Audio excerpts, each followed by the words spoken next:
ஆகாஷவாணி.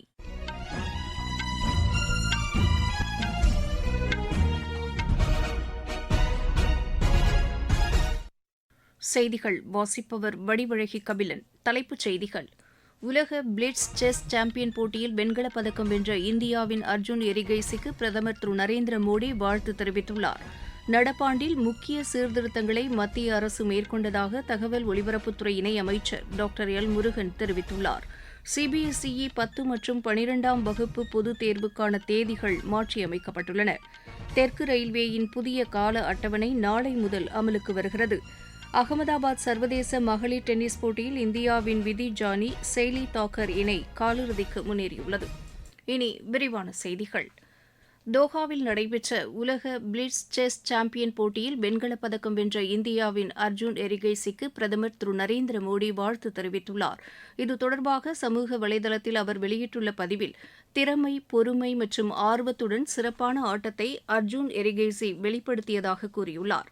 அவரது வெற்றி இளைஞர்களுக்கு தொடர்ந்து ஊக்கம் அளிக்கும் என்றும் பிரதமர் குறிப்பிட்டுள்ளார்.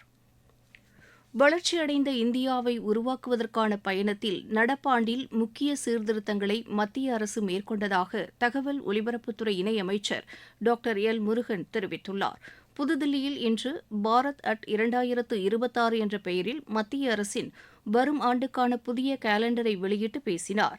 இந்த சீர்திருத்தங்கள் மூலம் நாட்டின் பொருளாதார நடவடிக்கைகள் வலுப்பெற்றிருப்பதாகவும் உள்ளார்ந்த வளர்ச்சி உறுதி செய்யப்பட்டிருப்பதாகவும் அவர் தெரிவித்தார். நீண்டகால வளர்ச்சியை அடிப்படையாக கொண்டு சீர்திருத்த நடவடிக்கைகளை அரசு மேற்கொண்டதாகவும் டாக்டர் எல் முருகன் கூறினார்.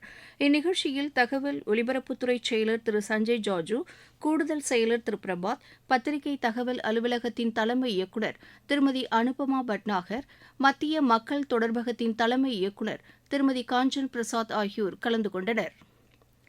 சிக்கிமில் மேற்கொள்ளப்பட்டு வரும் பல்வேறு வளர்ச்சித் திட்டப் பணிகளின் முன்னேற்றம் குறித்து மத்திய இணையமைச்சர் திரு ஜார்ஜ் குரியன் ஆய்வு மேற்கொண்டார்.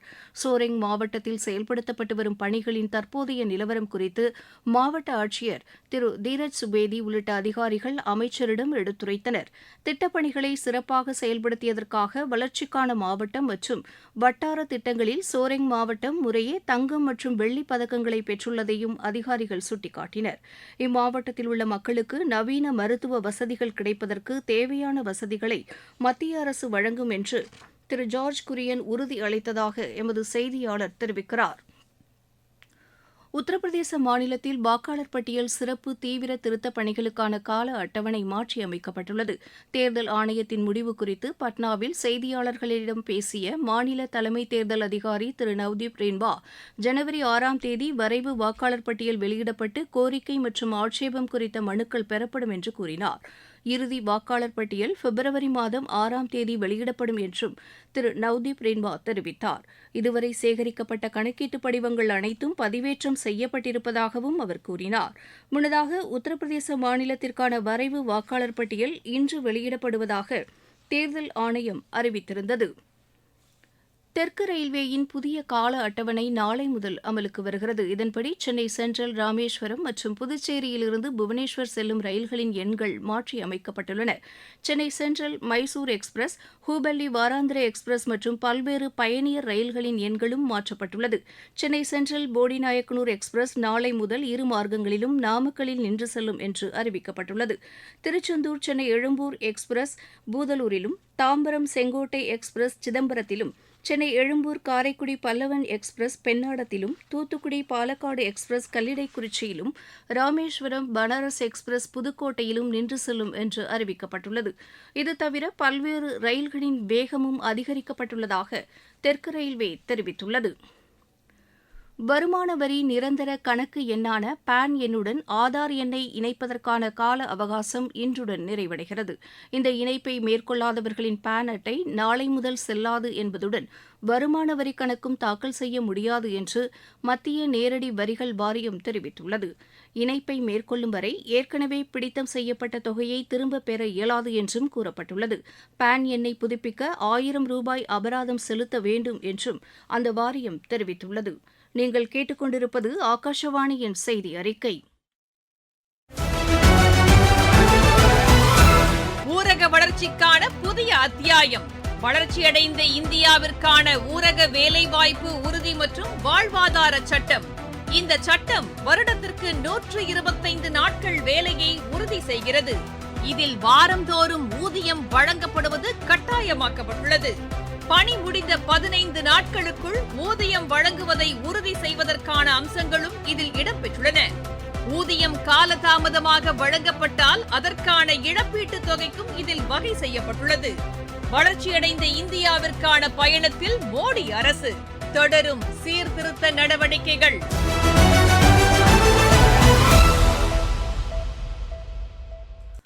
மத்திய கல்வி வாரியம் சிபிஎஸ்இ 10 மற்றும் 12ஆம் வகுப்பு பொதுத் தேர்வுக்கான கால அட்டவணை மாற்றியமைக்கப்பட்டுள்ளது. இதன்படி 10ஆம் வகுப்பு பொதுத் தேர்வுகள் வரும் மார்ச் மாதம் 11ஆம் தேதி தொடங்கும் என்று அறிவிக்கப்பட்டுள்ளது. 12ஆம் வகுப்புக்கான பொதுத் தேர்வுகள் ஏப்ரல் மாதம் 10ஆம் தேதி தொடங்கும் என்றும் தெரிவிக்கப்பட்டுள்ளது. நிர்வாக காரணங்களுக்காக இந்த கால அட்டவணை மாற்றியமைக்கப்பட்டுள்ளதாக சிபிஎஸ்இ தெரிவித்துள்ளது. இந்த தகவலை பள்ளிகள் மாணவர்களுக்கும் பெற்றோருக்கும் உடனடியாக தெரிவிக்குமாறும் மத்திய கல்வி வாரியம் கேட்டுக் கொண்டுள்ளது. மத்திய அரசின் வளர்ச்சியடைந்த இந்தியாவிற்கான ஊரக வேலைவாய்ப்பு உறுதி மற்றும் வாழ்வாதார இயக்கம் பெரும் வரவேற்பை பெற்றுள்ளது. இந்த புதிய திட்டத்தின் மூலம் வேலை நாட்கள் 125ஆக அதிகரிக்கப்பட்டுள்ளதும் 7 நாட்களிலேயே பணியாளர்களுக்கான ஊதியம் தாமதமின்றி கிடைப்பதும் தங்களுக்கு மகிழ்ச்சி அளிப்பதாக தமிழகத்தின் காஞ்சிபுரம் மாவட்டத்தைச் சேர்ந்த பயனாளி ஒருவர் எமது செய்தியாளரிடம் தெரிவித்தார். காஞ்சிபுரம் மாவட்டம் விஷா கிராமத்துல இருந்து கோகிலா. பிபிஜி ராம்ஜி 100 நாள் வேலை திட்டம் 125 நாளா உயர்த்திருக்காங்க. மத்திய அரசாங்கம் கொண்டு வந்த திட்டம் கிராமப்புறத்திற்கு ஒரு முன்னுதாரணமா இருக்கும். வேலை வாய்ப்பு அதிகப்படுத்துறதுனால ஜனங்களுக்கு ஒரு 15 நாளைக்கு ஒரு வட்டம் பைசா வரும். ஆனா இப்போ வாரத்துக்கு 7 நாட்களுக்கு ஒரு முறை ஊதியம் கிடைக்க போகுது. அதுவும் அவங்களுக்கு ஜீரோ பேலன்ஸ் அக்கௌண்ட்ல ஓபன் பண்ணி கொடுத்திருக்காரு நம்ம மத்திய அரசு. அவங்களுக்கு மெசேஜும் வந்துடும். போன் நம்பர் கொடுத்தாலும் இந்த இவ்வளவு ஊதியம்னு மெசேஜும் வந்துடும். இது மத்திய அரசாங்கத்துக்கும் நம்ம நரேந்திர மோடிஜி அவர்களுக்கும் எங்களுடைய கிராமத்தின் சார்பாகவும் மகளிர் சார்பாகவும் நன்றி தெரிவிச்சுக்கோம். மத்திய பிரதேச மாநிலம் இந்தூரில் அசுத்தமான குடிநீரை அருந்தியதால் உயிரிழந்தோர் எண்ணிக்கை 8ஆக அதிகரித்துள்ளது. இந்தூரின் பகிரத்புரம் பகுதியில் நடைபெற்ற இச்சம்பவம் தொடர்பாக மாநகராட்சி அதிகாரிகள் 2வரும் பொறியாளர் 1வரும் பணியிடை நீக்கம் செய்யப்பட்டுள்ளனர். வட மாநிலங்களில் நிலவும் கடுமையான பனிமூட்டம் காரணமாக இன்றும் ரயில் மற்றும் விமான போக்குவரத்து சேவை பாதிக்கப்பட்டுள்ளது. இது தொடர்பாக தில்லி ரயில்வே கோட்டம் வெளியிட்டுள்ள செய்திக்குறிப்பில் தில்லிக்கு வரும் மற்றும் புறப்படும் 50க்கும் மேற்பட்ட ரயில்கள் கால தாமதமாகி இருப்பதாக தெரிவிக்கப்பட்டுள்ளது. மோசமான வானிலை காரணமாக 148 விமானங்களின் சேவை ரத்து செய்யப்பட்டுள்ளதாக தில்லி விமான நிலையம் வெளியிட்டுள்ள செய்திக்குறிப்பில் தெரிவிக்கப்பட்டுள்ளது. கடுமையான பனிமூட்டம் காரணமாக 78 விமானங்களின் வருகை மற்றும் 70 விமானங்களின் புறப்பாடு ரத்து செய்யப்பட்டுள்ளது. விமானங்கள் தாமதம் மற்றும் ரத்து செய்யப்படுவதால் பயணிகளுக்கு ஏற்படும் சிரமங்களை களைவதற்கு விதிமுறைகளின்படி நடவடிக்கை எடுக்க வேண்டும் என்று சிவில் விமான போக்குவரத்து அமைச்சகம் அறிவுறுத்தியுள்ளது. பயணிகளை மாற்று விமானங்களில் அனுப்புவது, ரத்து செய்யப்பட்ட சேவைகளுக்கு முழுமையான கட்டணத்தை திருப்பி வழங்குவது போன்ற பணிகளை காலதாமதமின்றி செய்ய வேண்டும் என்றும் அறிவுறுத்தப்பட்டுள்ளது. பயணிகளின் பாதுகாப்பு மற்றும் வசதிக்கு உயர் முன்னுரிமை அளிக்கப்பட வேண்டும் என்றும் சிவில் விமான போக்குவரத்து அமைச்சகம் வலியுறுத்தியுள்ளது. ஏமன் நாட்டில் உள்ள தங்களின் அனைத்து தீவிரவாத தடுப்பு குழுக்களும் திரும்பப் பெறப்படும் என்று ஐக்கிய அரபு எமிரேட்ஸ் அறிவித்துள்ளது. ஐக்கிய அரபு எமிரேட்ஸ் ஏமன் இடையேயான பாதுகாப்பு ஒத்துழைப்பின் அடிப்படையில் கடந்த 2019ஆம் ஆண்டு ஏமனில் சிறப்பு தீவிரவாத குழுக்களை ஐக்கிய அரபு எமிரேட்ஸ் அமைத்திருந்தது. ஏமன் நாட்டில் தற்போது நிலவும் சூழ்நிலை தங்களின் ராணுவ வீரர்களின் உயிருக்கும் உடைமைக்கும் பாதுகாப்பு இல்லாத வகையில் இருப்பதால் இந்த முடிவு எடுக்கப்பட்டுள்ளதாக ஐக்கிய அரபு எமிரேட்ஸ் அறிவித்துள்ளது. அகமதாபாத் சர்வதேச டென்னிஸ் போட்டியில் இந்தியாவின் விதி ஜானி செயலி தாக்கர் இணை காலிறுதிக்கு முன்னேறியுள்ளது. மகளிர் இரட்டையர் பிரிவு முதல் சுற்று ஆட்டத்தில் இந்த இணை 7-5, 6-2 என்ற செட் கணக்கில் ஜப்பானின் யுகா மட்சுமோட்டோ இந்தியாவின் மிருத்துலா இணையை வென்றது. விஜய் ஹசாரே கோப்பைக்கான ஒருநாள் கிரிக்கெட் போட்டியில் ஜார்க்கண்ட் அணிக்கு எதிராக முதலில் பேட் செய்து வரும் தமிழக அணி சற்று முன் வரை 25 ஓவரில் 4 விக்கெட் இழப்புக்கு 129 ரன் எடுத்துள்ளது. அகமதாபாத்தில் நடைபெற்று வரும் இப்போட்டியில் டாஸ் வென்ற ஜார்க்கண்ட் அணி முதலில் பந்து வீச தீர்மானித்தது. மீண்டும் தலைப்புச் செய்திகள். உலக பிரிட்ஜ் செஸ் சாம்பியன் போட்டியில் வெண்கலப் பதக்கம் வென்ற இந்தியாவின் அர்ஜுன் எரிகேசிக்கு பிரதமர் திரு நரேந்திர மோடி வாழ்த்து தெரிவித்துள்ளார்.